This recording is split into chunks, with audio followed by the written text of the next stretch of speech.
दोस्तों वीडियो में आप सभी लोगों का स्वागत है। तो इस वीडियो के अंदर हम आज बात करने वाले हैं एसएससी के नए नोटिस को लेके। तो एसएससी का एक नया नोटिस है, उसमें ओटीआर से रिलेटेड कुछ बात यहाँ पे बताई है, फिर साथ में आधार ऑथेंटिकेशन को लेके यहाँ पे कुछ एक बात यहाँ पे बोली गई है। अब है क्या कि कुछ लोगों को ये बात समझ में नहीं आ रही है कि आखिरकार इस चीज़ का मतलब है, क्योंकि जिस तरीके से यहाँ पे चीज़ें लिख रखी है, जो लैंग्वेज लिख रखी है, तो आदों को समझ में आ रही है, बाकी लगभग जनों को यहाँ पे पता ही नहीं चल रहा है कि हमें इसमें करना क्या है। तो वो हम अब इस वीडियो के अंदर डिस्कस करने वाले हैं कि जो नोटिस आया है इसका आखिरकार यहाँ पे मतलब क्या है। जो एसएससी है वो इस नोटिस के माध्यम से आखिरकार कहना क्या चाहता है, तो हम पूरा वीडियो के अंदर हम जानने वाले हैं। तो आप वीडियो को पूरा एकदम ध्यान से ज़रूर देखें।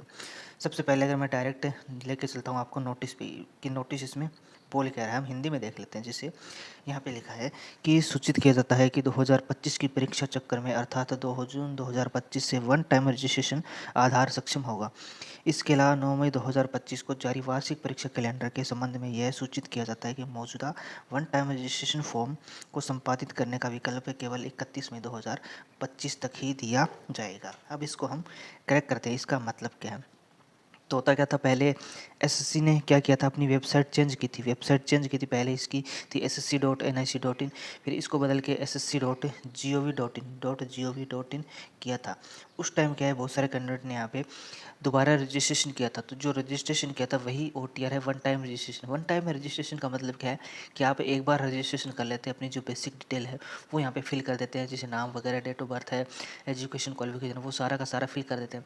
फिर क्या है, जब भी कोई फॉर्म निकलता है तो आप फॉर्म भरते हैं, तो आपको ज़्यादा कुछ करना नहीं होता, थोड़ी बहुत बस 2-3 चीज़ें डालनी होती है और आपका फॉर्म है वो सबमिट हो जाता है। जो आपकी डिटेल है वो ऑटोमेटिकली जो आपने वन टाइम रजिस्ट्रेशन के टाइम डाली थी वो फेच हो जाती है। और सारी की सारी जानकारी पहले से वहाँ पे लिखी होती है, तो आपको बार बार में चीज़ें डालनी नहीं होती है, बार बार में आपको फॉर्म फिलअप नहीं करना पड़ता है। तो वो इसमें फ़ायदा होता है कि ओटीआर में आपको एक बार चीज़ें आपने भर दी है तो वो वही सेम चीज़ें आ जाती हैं। तो वो आपने किया था। अब उसमें क्या होता है कि आपको एक आईडी लगानी होती है। आप कोई भी आईडी लगा देते हैं, जैसे पैन कार्ड हो गया, ड्राइविंग लाइसेंस वगैरह हो गया, या फिर कोई और आईडी हो गया। उसमें आधार का भी ऑप्शन होता है, तो आपने क्या कोई आईडी लगाई होगी। अब एसएससी ये कह रहा है कि जो आपने अब यहाँ पे आईडी लगाई थी, अब वहाँ पे आपको आधार लगाना है, आपको आधार वहाँ पे मैंडेटरी करना है। और मैं ये बात बता दूं कि जो रेलवे है उसमें भी सेम यही सिस्टम है। रेलवे में पहले ये सिस्टम लागू हो चुका है, आधार वाला, आधार ऑथेंटिकेशन का। एसएससी ने अब यहाँ पे मैंडेटरी कर दिया। अब कहा है कि जो आप वहाँ पे आईडी लगा रहे हैं, एक तो वहाँ पे आपको आधार लगाना है, आपका आधार कार्ड यहाँ पे लगाना है, आईडी वहाँ पे जाएंगे और आप अपना आधार वहाँ पे नंबर लगा देंगे, उसको यहाँ पे एडिट कर लेना, आप जाके चेक कर लेना। फिर जो आपका आधार है उसको भी आपको सही से रखना है। मतलब सही से रखने का मतलब आपकी जो फ़ोटो है जो पुरानी ज़्यादा ना हो, लेटेस्ट फ़ोटो है, फ़ोटो को अपडेट करा लेना है, नंबर वगैरह उसको भी अपडेट करा लेना है। तो ये काम तो आपको करना होगा। फिर ये आखिरकार इस चीज़ का फिर ये काम कहाँ आएगा, तो काम जैसे आप अब एग्ज़ाम देने जाएंगे तो एग्ज़ाम में क्या होगा, अब आपका जो आधार बेस्ड ऑथेंटिकेशन है वो होगा। पहले तो क्या आपका बायोमेट्रिक अलग से होता था, अब आपका एक आधार का भी बायोमेट्रिक होगा। मतलब जो आपका आधार के नंबर के अंदर आपका आधार में जो डिटेल है, आपका आधार में जो फिंगरप्रिंट है, उसको अब स्कैन किया जाकर कि जो आपके पास आधार कार्ड है, आप यही वाले कैंडिडेट है। अब ये सारा का सारा काम किया जा रहा है डमी कैंडिडेट को दूर करने के लिए। डमी कैंडिडेट अभी भी बैठ जाते हैं, कितनी भी कोशिश कर लो लेकिन बैठ ही जाते हैं। तो इसके लिए अभी जो आधार वाला सिस्टम है बायोमेट्रिक का, वो काम बढ़िया है।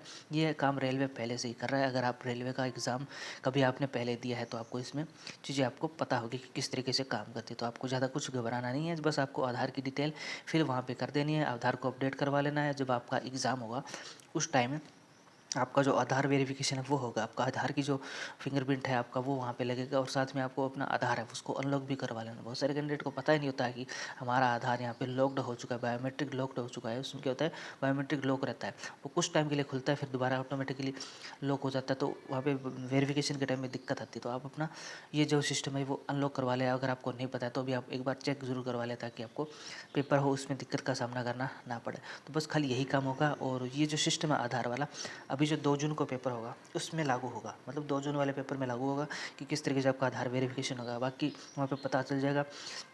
और जो आपका अपडेट करने का ऑप्शन है वो 31 मई तक है, कि आपने अगर पहले से रजिस्ट्रेशन कर रखा है तो 31 मई तक आपको उसको एडिट कर लेंगे। आधार नंबर आप वहाँ पे डाल देंगे, जो भी डिटेल चेंज करनी है वो चेंज कर लेंगे। बाकी जिन्होंने अगर अभी तक ओटीआर नहीं किया है तो उनके लिए कोई दिक्कत नहीं है। वो जब करेंगे ओटीआर तो वहाँ पे आपको आईडी के तौर पर आपको आधार नंबर वहाँ डालने ही होते। बस यही काम है इसमें, सिंपल सा। ये चीज़ हमें समझ में नहीं आ रही थी किस तरीके से कॉम्प्लिकेशन करके यहाँ पे चीज़ें लिखी हुई थी। बस यही है, वन टाइम रजिस्ट्रेशन में आपको आधार लगाना है, आधार लगा देंगे, पेपर होगा तो आपको क्या होगा, आपको आधार बेस्ड ऑथेंटिकेशन होगा, बायोमेट्रिक होगा, वो आधार के थ्रू होगा। बस सिंपल सा यही लॉजिक है, बाकी इसमें कुछ नया ऐसा है नहीं। रेलवे यही काम पहले से ही पहले से ही कर रहा है, शुरुआत से तो नहीं कर रहा है, रेलवे में भी यही सेम सा सीन यहाँ पे चल रहा है। अगर आपने पहले ALP वगैरह का टेक्नीशियन का एग्ज़ाम दिया तो उसमें भी यही सेम सीन था, तो वही SSC में अब होने वाला है। तो बस यही काम आपको कर लेना है। बाकी ये थी जानकारी इस नोटिस को लेके।